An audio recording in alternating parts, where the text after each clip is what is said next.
ஜெய் ஸ்ரீமன்னாராயண. திருப்பாவை 30వ பாசுரம். வங்கக்கடல் கடைந்த மாதவனை கேசவனை திங்கள் திருமுகத்துச் சேயிழையார் சென்றிறங்கி அங்கப்பறை கொண்ட வார்த்தை அணிபுதுவை பைங்கமலத் தண்டைரியல் பட்டர் பிரான் கோதை சொன்னா செங்கத்தமிழ் மாலை 30 தப்பாமே இங்கு இப்பரிசுரை பாரீர் 2 மால்வரை தோல் செங்கண் திருமுகத்துச் செல்வத் திருமாலால் ఎంగుం తిరువరుల్ పెత్తు ఇన్బురువరెంబావాయ్.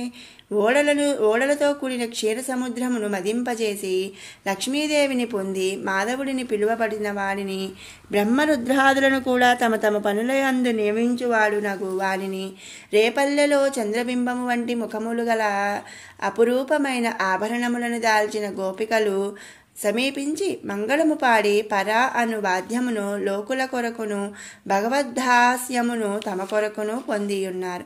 ఆ ప్రకారము లోకమునకంతకును ఆభరణమైన శ్రీ విల్లుపుత్తూరులో అవతరించి ఎల్లప్పుడూ తామర పూసల మాలికను మెడలో ధరించు శ్రీ భట్టనాదుల అంటే విష్ణుచిత్తుని పుత్రికాగు గోదాదేవి ద్రావిడ భాషలో 30 పాసురములను మాలికగా సంతరించినది.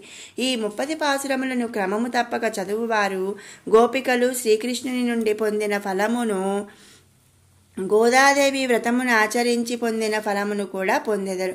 కేవలము చదువుట చేతనే తామర పువ్వు రేకుల వంటి కన్నులు కలవాడే ఎత్తైన భుజ శిరస్సులు కలవాడును లక్ష్మీ భర్తయు 4 భుజములు గల శ్రీమన్నారాయణుడు ప్రసన్నుడై సర్వత్రా సర్వదా ఆనందమును ప్రసాదించును.